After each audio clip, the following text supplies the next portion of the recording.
1번 문제 보도록 하겠습니다. 화물의 하중을 직접 지지하는 달기 와이어로프의 절단 하중이 2000kg일 경우 허용 하중을 구하는 문제입니다. 지금 보게 되면 허용 하중과 절단 하중을 이용해서 안전율을 구할 수 있는데 문제에서는 안전율이 주어져 있지 않습니다.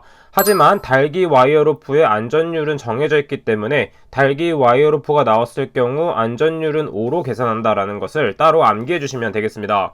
따라서 안전율은 어떻게 구할 수 있냐면 안전율은 허용 하중분의 절단 하중으로 구할 수 있습니다.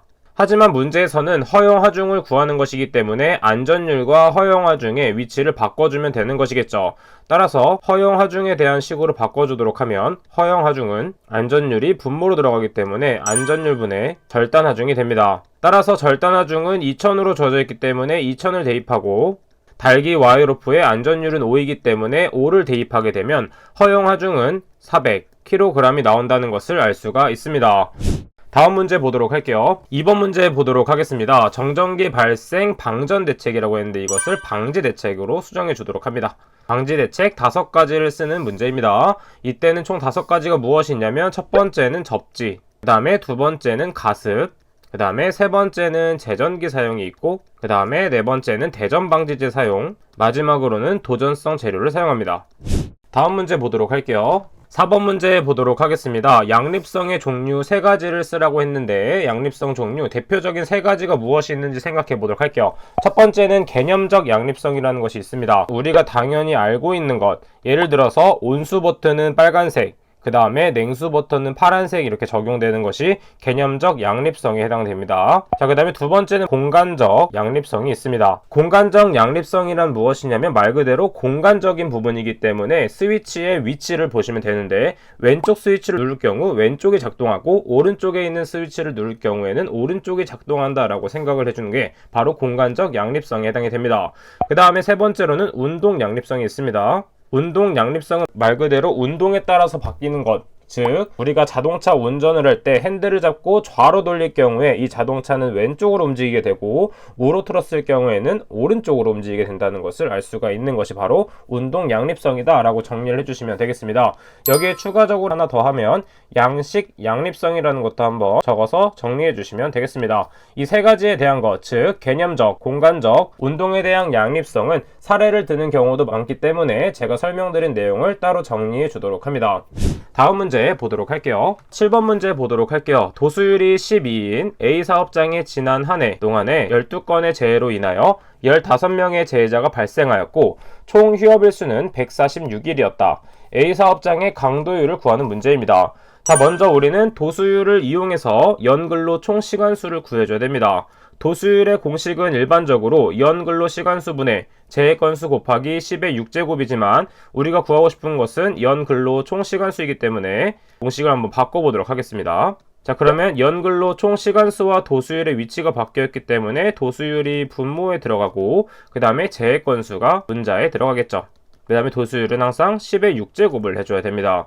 문제에서 보게 되면 도수율은 12로 주어져 있고 재해건수 또한 12로 주어져 있습니다. 그 다음에 곱하기 10의 6제곱을 하게 되면 12와 12는 약분되기 때문에 연근로 총 시간수는 10의 6제곱이 된다는 것을 알 수가 있겠죠.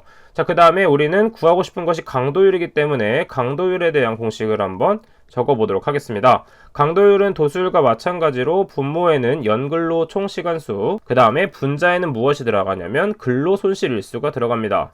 그 다음에 연천인류가 마찬가지로 곱하기 1000을 해주면 되는 것이죠. 자, 지금 문제를 보게 되면 근로손실일수가 주어져 있지 않고 총 휴업일수가 주어져 있습니다. 자, 이때는 휴업일수에 뭘 곱해줘야 되냐면 365분의 연간 근로일수를 곱해주는 것인데 이때 연간 250일을 근무한다고 했기 때문에 365분의 250을 추가적으로 곱해주도록 합니다. 그 다음에 연근로 총 시간수는 1번에서 구한 값을 대입해주면 되기 때문에 10의 6제곱, 그 다음에 근로손실일수는 146 곱하기 365분의 250을 넣어주고 그 다음 곱하기 1000을 내주면 되겠습니다. 자, 그래서 계산기에 그대로 대입을 하게 되면 0.1이라는 값이 나오기 때문에 따라서 최종 답은 0.1로 적어주시면 되는 것이죠. 다음 문제 보도록 하겠습니다. 8번 문제 보도록 하겠습니다. 산업안전보건법령상 안전보건 총괄 책임자의 직무 4가지를 쓰는 문제가 있습니다. 자, 이것도 마찬가지로 암기법을 활용해서 한번 풀어보도록 할게요. 총괄 책임자는 무엇을 위해서 일을 하냐면 산업재해를 예방하기 위해 일단 작업을 중지하고 안전 인증 및 자율 안전에 따른 위험성 평가 후에 관리비를 협의해야 된다라고 암기해 주시면 됩니다. 자, 그럼 암기법 마저 적어보도록 할게요. 안전 인증 및 자율 안전에 따른 위험성 평가 후 관리비를 협의해야 된다. 자, 그러면 총괄 책임자의 직무는 무엇이 있는지 한번 보도록 하겠습니다. 첫 번째, 산업재해를 예방한다고 했는데 이때 첫 번째는 무엇이냐면 도급시 산업재해 예방 조치가 이에 해당이 되고, 두 번째, 작업 중지. 작업 중지는 사업주의 작업 중지 및 중대재해 발생 시 사업주의 조치에 따른 작업의 중지. 그 다음에 안전인증 및 자율안전 부분이 세 번째가 되겠는데, 이것은 무엇이냐면 안전인증 대상 기계 등과 자율안전 확인 대상 기계 등의 사용 여부를 확인해야 된다. 그 다음에 네 번째는 위험성 평가. 자, 위험성 평가의 실시에 관한 사항이 네 번째가 되겠고, 마지막에 관리비 협의는 다섯 번째가 되겠습니다.